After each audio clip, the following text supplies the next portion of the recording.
Hey there everybody, and welcome to this presentation on 9 tips to rewire your anxious brain. I'm your host, Dr. Dawn-Elise Snipes. In this presentation, we're going to start by understanding a little bit more about what anxiety is. Then we'll talk about the influence of experience and the stress response, and we'll finish up by identifying those rewiring strategies. Anxiety is an emotional label we apply to a particular set of physical reactions like rapid breathing and increased heart rate that can be triggered by a variety of things. Physical stress like exercise can trigger the HPA axis, which is our stress response system. Threat can also trigger the HPA axis. Our cognitions or our thoughts can also trigger this physiological reaction. If we tell ourselves there's a impending danger, then it's going to trigger that fight or flight reaction. Relationship dynamics are another example of something that can trigger a stress response. If someone starts interacting with you in a way that reminds you of an unpleasant interaction in the past, it'll trigger that memory and your brain may respond with activating that stress response system. Anxiety is an emotion. It is there to help protect us. The fight or flight system, the anger and anxiety are designed to give us energy, to tell us that there might be a threat, not that there is a threat. So this fight or flight system is designed to help us survive. It's designed like a fire alarm to alert us to the fact that there might be a problem. And I know I already said that, but it bears repeating.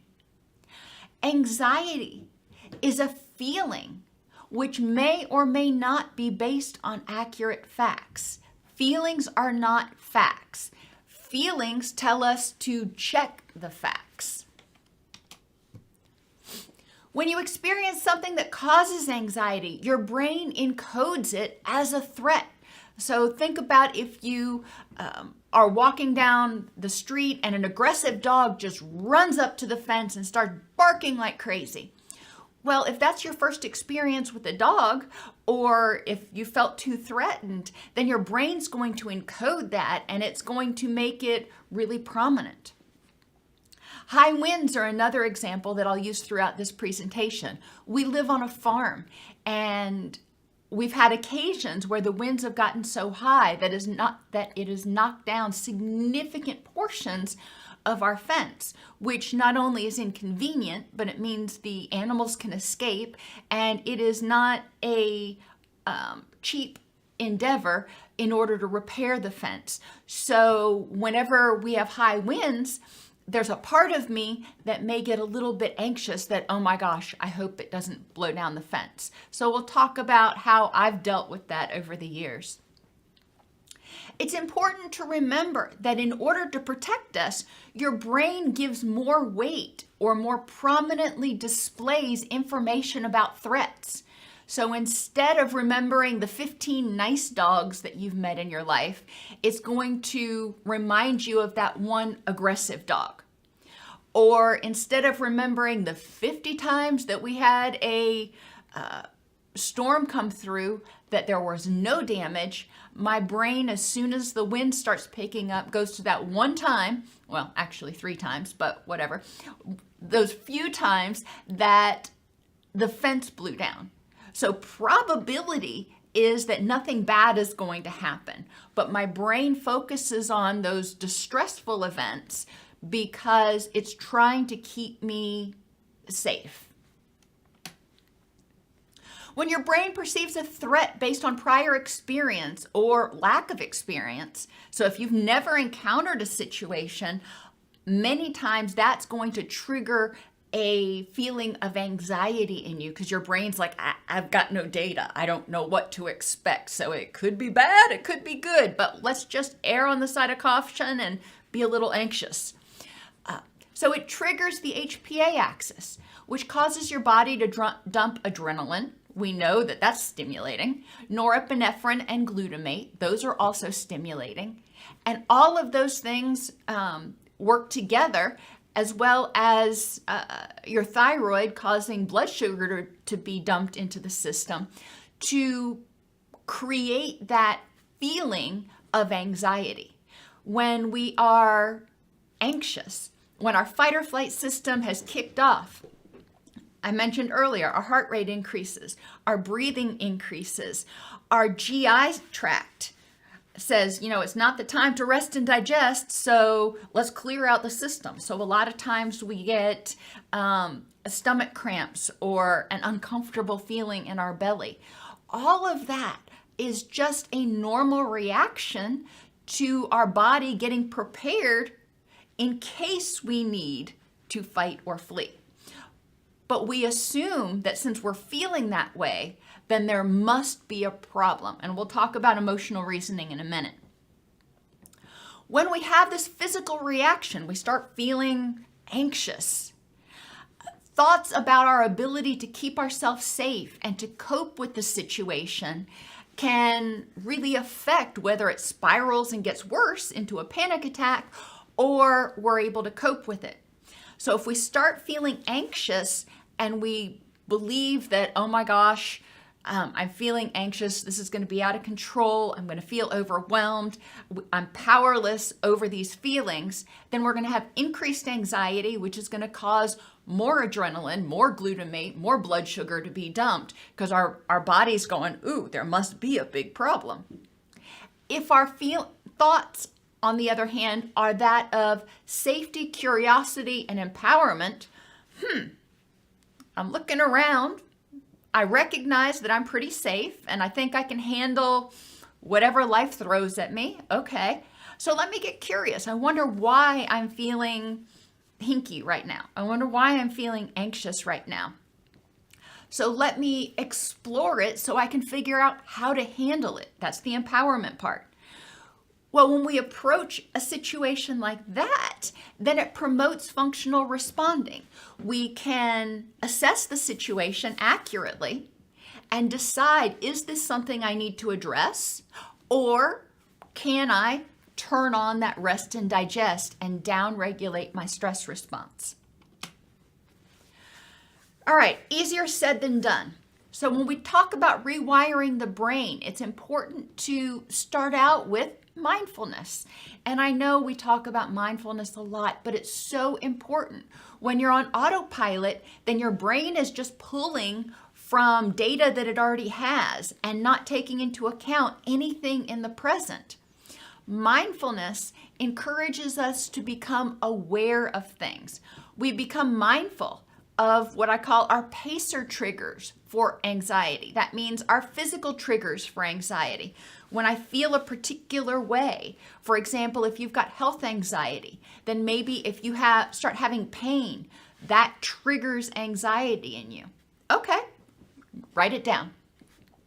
What other physical sensations may trigger anxiety in you? Maybe when your blood sugar starts to get low, you start to get really shaky, and you can't necessarily differentiate that from a panic attack. So you assume that if you're shaky, it must mean a panic attack. So write down shaky. That's a trigger for anxiety. Some people tend to be more anxious in certain situations when they have certain feelings. If they feel angry, that also may trigger their anxiety. In other videos, we've talked about that as dirty discomfort because we rarely have one isolated feeling. So if we get angry, we may feel anxious that people are going to get angry with us because we got angry. Or if we feel depressed, it may trigger our anxiety that we're never going to feel any better. So what feelings, what affects trigger your anxiety? And then cognitive, what thoughts trigger your anxiety? When you're having an anxious moment, what are you telling yourself? And sometimes you may not be aware of these right now. So the first part of rewiring your brain is starting to become mindful and become aware. When I'm feeling anxious, what am I telling myself? When I'm feeling anxious, what in the environment might be triggering my anxiety? In the book, The Body Keeps the Score, Bessel van der Kolk talks about how a lot of times when we've experienced trauma, we may re-experience it not as a thought so much as a reaction. So if there are stimuli in the environment, sights, smells, sounds in the environment that remind you of a past trauma, it may trigger your anxiety, and you may have that anxious reaction and you don't know where it's coming from. It's like, oh, I really don't like how I'm feeling, and I don't know why I'm feeling anxiety. I'm looking around and objectively everything's fine.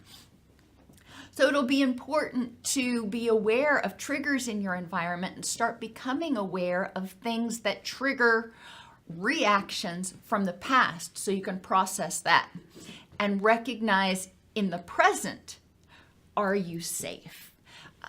And not even necessarily related to trauma. I remember one of the places I worked was the walls were kind of this pukey blue-green color, and it felt very institutional, and it felt very depressing and overly rigid, and it felt uncomfortable to be in there. And I couldn't exactly tell you why.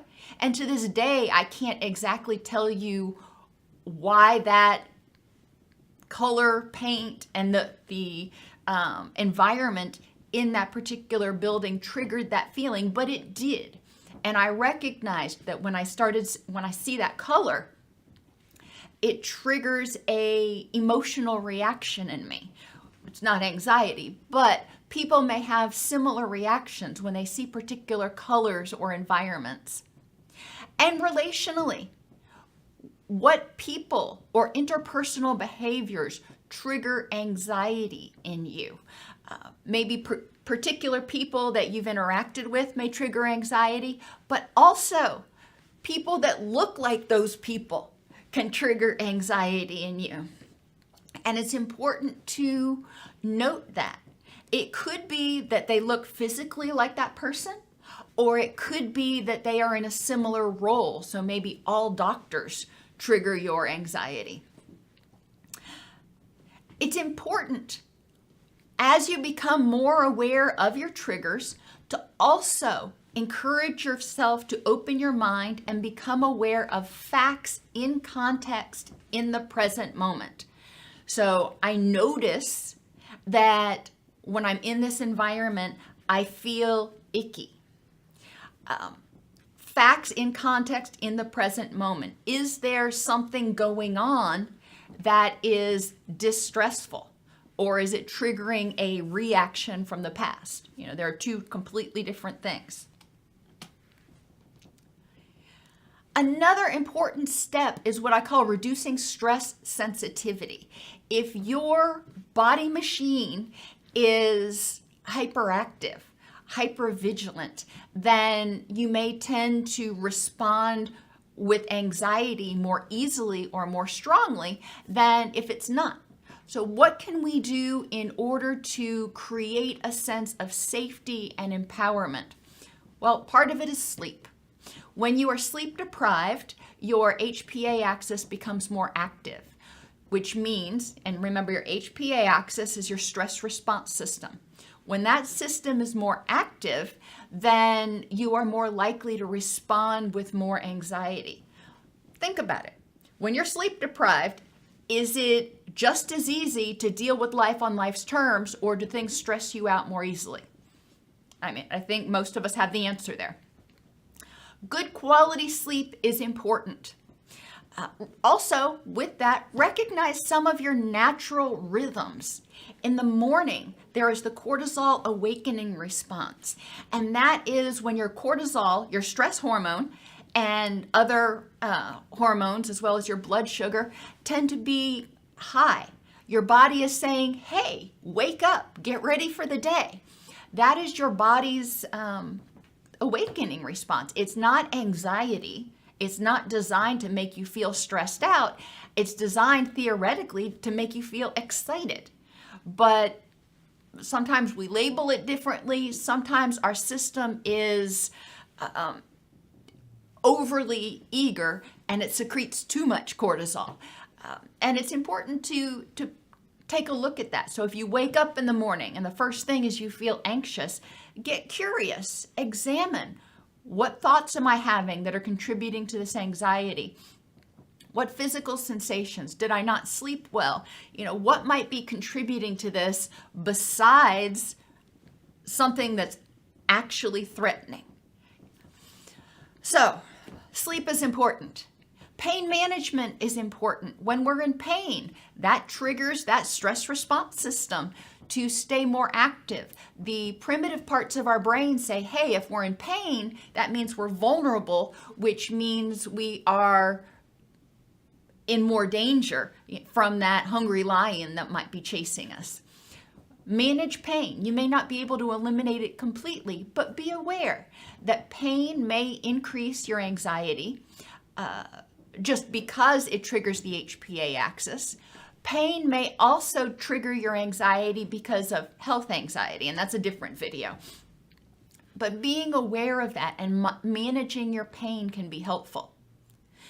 Nutrition is important. If you're eating a lot of simple sugars, then your blood sugar is doing this, and that can contribute to feelings of anxiety and jitteriness. Same thing with if you drink a lot of coffee. You can have surges and crashes that can feel very anxiety-like. Getting enough protein throughout the day to keep your blood sugar stable can be really, really helpful. And paying attention to insulin resistance is also important. When we become more insulin resistant, then our body has more difficulty managing our blood sugar, to grossly oversimplify it. Some people have found that dietary changes can help with their anxiety. Additionally, making sure that you're getting a relatively healthy diet so your body can make the neurochemicals it needs to, like GABA, in order to moderate your anxiety can be important. And then reducing, minimizing, eliminating if possible, stimulants. If you're already anxious, then adding stimulants is just turning up the volume of that stress response system. It's giving it more energy. Environmentally, create safety in your environment, in your house, in your car, in your workspace, so you're not hypervigilant, so you're not on edge a lot of the time. Turn down any unnecessary sources of distress. And develop a safety plan to identify aspects within your control to respond to common threats. If X happens, then I will. So going back to the aggressive dog, if the aggressive dog charges me, I will respond with pepper spray. Maybe I have pepper spray that keeps me safe when I'm on my runs. Or if we get a bad storm and it does blow the fence down, then I will call my neighbor, and I have T-posts that I can use in order to put the fence back up. So I have a plan. That helps me feel safer, so I know that if this bad thing happens, I'm not saying that it will, but if it happens, I can cope with it. It's not going to have catastrophic consequences. Many people with anxiety get caught in the emotional reasoning trap. I feel anxious, therefore something bad must be getting ready to happen. Emotional reasoning causes you to seek out and focus on information that confirms your feelings. It's not necessarily confirming the facts. It confirms your feelings, and it dismisses contradictory information. If you wake up and you're feeling anxious and you say, oh, something bad's going to happen today, it's going to be an awful day, then you're going to pay attention and you're going to notice the bad things that happen, and you're not going to pay attention or notice as much of the good things. Another example, I feel anxious about this test, therefore I am going to fail. So the person starts looking for confirmatory information. They're taking the test, and every time they get to a question they don't know, they're just like, see, I knew I was going to fail. And they can actually create a confirmation bias. They tell themselves enough that they're going to fail that they actually do fail. Or I feel vulnerable and anxious in this relationship, therefore this person must intend to abandon me. So I feel anxious, maybe based on prior abandonment experiences. Therefore, I'm going to look for any clue, anything this person may do that may indicate that they're getting ready to abandon me. Now, I don't know for certain whether that's what their behavior actually means, but I'm assuming based on other people's behaviors that's what's going on here. So we're not talking about facts, we're talking about assumptions. Examine your relationship with anxiety, and I know that sounds really weird, but anxiety is there to protect you. Think about how it has protected you in the past, and in what ways is this current anxiety maybe dysfunctional, but trying to protect you in the present. You know, it's sort of that hyperactive or overprotective friend that wants to make sure that you stay safe. How are you different now than you were in the past? What was dangerous or overwhelming or whatever in the past? Things that caused you anxiety in the past. How are you different? How can you handle them differently? How are you safer and more empowered? Or how is the situation different now in the past than in the past? Maybe in past situations, people that you dealt with were unkind or caused you distress in some way. How are these people in the present different than those people? Sometimes people find it helpful to treat anxiety like a nervous friend. Think of Piglet from Winnie the Pooh. And set good boundaries. If your nervous friend tells you that there might be a problem and they're really anxious about something, okay, thank you for alerting me. I'll check it out. Just because they feel anxious doesn't mean you need to. Take the information, thank them for letting you know, and then figure out for yourself what you think and what your perception of the situation is. Then be willing to explain to them why they don't need to be anxious in your perception, or why you don't feel like you need to be anxious. So thank you for letting me know. However, these are the actual facts in the situation as I see them. How are you safe and empowered? If they persist, if your anxious friend persists in saying, no, you need to be anxious, you can also set boundaries and tell them to go home. And that's where those cognitive boundaries come in. If you treat anxiety as something separate from you, as a person or an entity separate from you, then you can more easily set boundaries. It's hard to set boundaries with yourself sometimes. And consider, what are you afraid will happen if you don't dwell on anxiety all the time? If you're not constantly scanning for the next shoe to drop, what are you afraid will happen? Think back to times when you haven't been anxious, moments, hours even, not necessarily days or weeks, but moments or hours when you haven't been anxious. Has something bad happened? A lot of people are afraid if they let go of their anxiety, then they're going to be caught unawares by something bad. But think about it. Times when you haven't been hypervigilant, over anxious, when you've actually felt calm for a moment. Did something bad happen and catch you unawares? A lot of times you're going to be able to say no. So rewiring the brain. Develop distress tolerance tools for emotional regulation. When you are in your fight or flight mode, your cognition is impaired. You're not going to be able to effectively evaluate the situation and alter your brain's shortcuts, alter your brain's understanding of the situation. When you're in fight or flight, your brain is focused on just that, fight or flee, not let's check it out.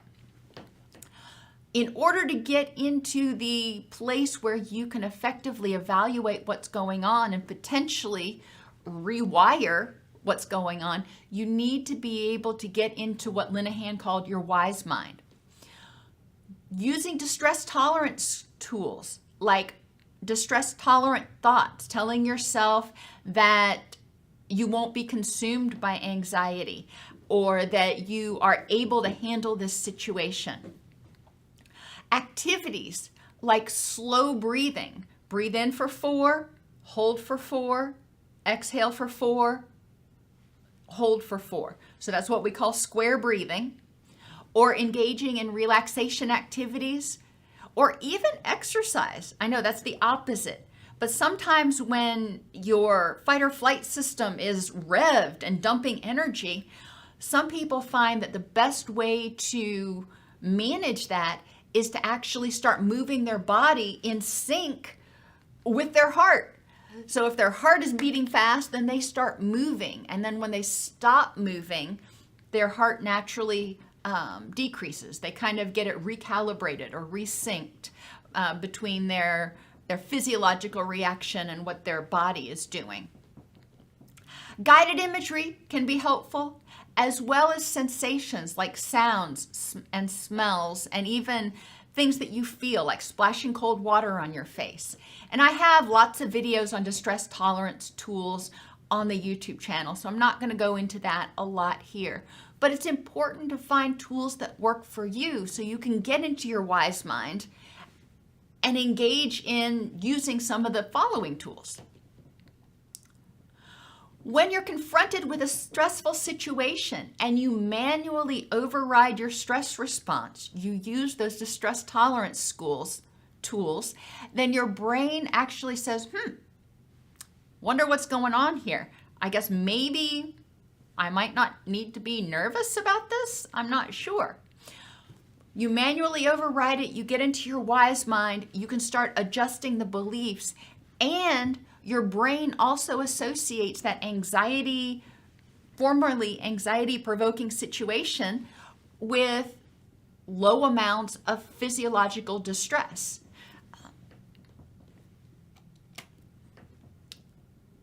FCP is another technique that I really like. Once you're into your wise mind, examine the facts in the present context.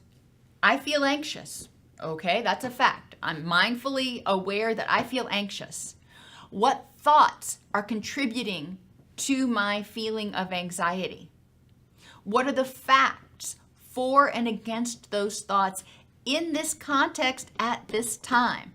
Not when I was 8, not last week, not 3 weeks from now, but right now, in this context at this time, what are the facts for and against my belief that there is a threat? What else might be contributing to my feeling of anxiety? Did I have a little too much coffee in the past few hours? Is my blood sugar low? Am I under chronic stress? So, I already was like that pressure cooker that was at max capacity, and this one thing that came at me normally wouldn't bother me, but it's just, I don't know how to deal with it. I don't know that I have any more energy to deal with it. So I feel overwhelmed and I feel anxious. Or, as I mentioned earlier, are there sensory triggers around me right now that might be contributing to my feeling of anxiety? There's no actual facts. There's no actual threat in the environment, but there's sensory stimuli that are triggering reactions based on prior experiences. C stands for what's within your control. We've already evaluated the facts. We've identified what may be contributing to what's going on and if there's a threat. What's within your control? What can you do to address the situation? And if you do what's within your control, if you do what you're empowered to do, what is the probability of the worst case scenario? What is the probability that catastrophe is going to happen? I have teenagers, older children now, and one example can be letting them go out and drive by themselves. When they go out in the car by themselves, I feel anxious. Yes, I do. What thoughts are contributing to it? They could get into a wreck, da-da-da-da-da. What are the facts for and against those thoughts? They have a license. They are in a safe vehicle, so even if they do get into a wreck, it's probably not going to be catastrophic. My daughter is a very good driver, and she's been driving for years and never had an accident. So therefore, what are the facts supporting my feeling, my anxiety? Do I have information that says, yeah, it's pretty likely that she's going to get into an accident? No, I don't have that information. So what is within my control? With her driving, with the exception of taking away her keys, not a lot. Therefore, I have to rely on her being smart. And I cannot control other drivers, and I cannot control her when she is out driving. I did my best leading up to this to make sure that she was a safe driver. And again, what is the probability of the worst case scenario? The probability of her getting into a catastrophic car accident, probably pretty small. She doesn't drive on the interstates. We live in a very small town, so there's not a whole lot of traffic. Probability of the worst case scenario is pretty slim. Another technique that can help in rewiring is rewriting cognitions or your thoughts in your core beliefs. And I emphasize rewrite, and rethinking about it is one thing. But if you actually handwrite it, not type it, handwrite it, it solidifies the new memory or the restructured memory in a different way than if you just think it, or even if you type it or talk about it. When you start feeling anxious, write down what you're thinking, and then write down a restructured version or a more accurate version of what you're thinking. All or nothing thinking. This happens every time. Every time there's a storm, the fence blows down. Every time I get into a relationship, I get abandoned. Those are all or nothing thoughts. So what are the exceptions? Write down the exceptions to the rule. Mental filtering. And that is when you focus only on the negative. So again, you want to look for the positives. I'm always getting in trouble at work or at school, or my child is always getting in trouble at school. Look for the exceptions. Okay, maybe they've gotten in trouble a lot, but not always. So what's different during the times when they're not getting in trouble? Personalization. People don't like me because I'm a bad person, or people are going to abandon me because I'm not lovable. What are some alternate explanations? Maybe it's because they've got stuff going on. Now, that doesn't necessarily mean you're not going to get abandoned by a person, but if you personalize it, if you think it's about you, then you expect that henceforth and forevermore, everybody's going to abandon you because you're the one that's not lovable. If you look at the big picture and find alternate explanations why something may have happened, yes, it's unfortunate and you've got to grieve that loss, but you can also recognize that doesn't always have to happen. Magnification of the negative or minimization of the positive. Look at the facts. assuming or jumping to conclusions without all of the information, or mind reading. Get the facts. You don't know what somebody's thinking. If you're anxious, if you feel anxious that somebody's angry with you, instead of assuming that you're interpreting their nonverbals correctly or their mood correctly and it's about you, ask them. Get the facts. And availability is another thing that contributes to anxiety. We tend to remember and react based on the things that are either most recent or most emotionally charged. So plane crashes, for example. We hear about plane crashes on the news, and those are devastating. Those are very emotionally charged. When we hear about it, we feel awful for those people, and we may empathize and think how awful it would be to be in that plane crash. We don't think about the 20,000 flights that took off that day that landed successfully. So it's important to get the facts. If you start thinking flying is dangerous, what are the facts? How many planes actually crash? Driving, how many cars actually crash? How many people, actually have problems? It's important to, if there's something that's making you anxious, if there's something you're afraid of, get all of the facts about it. Snakes, for example. When I was growing up, a lot of people talked about how snakes were dangerous. And in my mind, that's all I heard.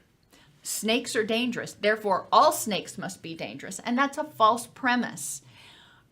When I started doing the research, I learned that yes, there are 6 snakes in Tennessee that are dangerous, but there are literally hundreds of other species that are not. So looking at the availability of information, I needed to broaden my awareness of the whole picture, not just the sliver of information that I was presented. Rewiring and retraining can also be done through experience. The first step is to be willing to be open to the experience and challenge our inaccurate beliefs, which means I've got to be able to look at this snake or whatever it is that's causing me anxiety, use my distress tolerance skills to get into my wise mind, and then examine the accuracy of my facts in the current context. Data collection can also be helpful. Write it down. Again, handwrite whenever possible. How often does this actually happen? How likely is it to happen? Does it happen literally every single time? So start keeping notes. For the storms, I started keeping notes. How frequently do we have storms, and how frequently during those storms does my fence get blown down? And the preponderance of the time, it didn't happen. So it's important to get data to understand how often does this happen versus how often does it feel like it happens. What are other possible outcomes and how often do they happen? So let's take relationships and abandonment, for example. So move away from the fence. What are other possible outcomes? I get into a relationship and it works out. How often does that happen? How often does it happen that people get into, not necessarily just me, that other people get into relationships that they get abandoned, that other people get into relationships and it works out? It's important to recognize that how frequently you could expect something to happen.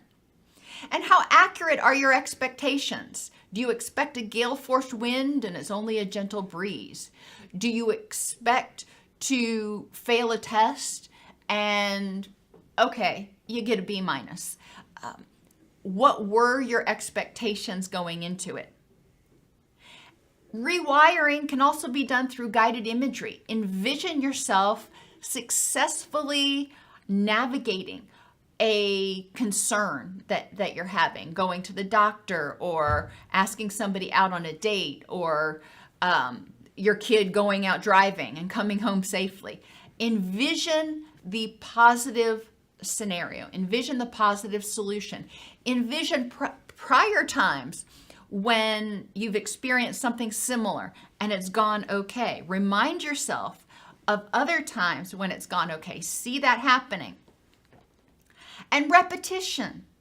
Repeating to yourself the distress-tolerant thoughts and those more accurate cognitions are really helpful at reducing anxiety. So instead of saying everybody is dangerous or nobody is trustworthy, repeating to yourself that some people are untrustworthy and some people are trustworthy. Repetition, repeating it to yourself over and over again, and stopping using the extreme thoughts or the thoughts with the cognitive distortions that trigger your anxiety can help you approach a situation and feel more in control and empowered. Your brain learns from experience and uses those experiences to help you predict the future. Information from past experiences often only provides part of the picture. That is, what happened in the past. It doesn't take into consideration what's going on right now. When in fight or flight, cognition is impaired and prior information is often unable to be modified to include new data. So if you expect something to be distressful and you maintain your anxiety, even if the situation ended up being no big deal, your brain isn't going to process that because you were in that anxiety haze, if you will. Rewiring the brain requires learning tools to calm the stress response, then identifying new information that may help you feel safer, more empowered, that's based in facts in the present context. Integrating that new information, training the brain to have new expectations. I've mentioned in other videos that when I was very, very little, I had a bad experience with a nurse giving me a shot. And from then on, I was terrified of needles. And I talked about it with my doctor one time when I was much, much older. And she said, I'm going to give you this shot. Trust me, it's not going to hurt. And every fiber of my being said, oh, she's lying. But I did trust her. And I was willing to be open to a new experience. And sure enough, she gave me the shot and it didn't hurt. So now I go into the doctor's office, different doctor now, and I don't automatically expect it to be painful or distressful because I know that I can get shots without having it be awful. So I've trained my brain to have new expectations. Now, there are certain phlebotomists, for example, that you may go to and you may know from experience that they have difficulty finding a vein. So your anxiety may go up when you see that particular phlebotomist, whereas if you see a different one who gets the vein every time, you may not have any anxiety at all. And in that way, you've trained your brain to be more selective and not expect that every time you get your blood drawn, it's going to be a painful situation. The brain's desire for survival may cause it to cling to the distressful expectations until it is proven wrong multiple times. You can't just have this fear and then have an experience that contradicts that fear and your brain goes, oh, I was wrong, never mind. Your brain's automatic response is to say, maybe that was just an exception. Let's see if it happens again.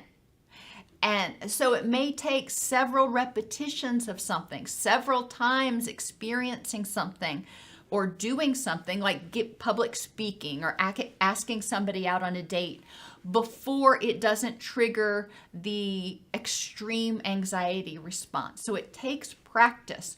What you want to look for is a reduction in the intensity of the anxiety each time you repeat it. See if you feel it feels a little bit easier each time. I hope this has given you a few tools to consider exploring in rewiring your brain. Basically, what you're trying to do is reprogram your brain by providing it new information. But in order to get that new information, it can't be in fight or flight mode.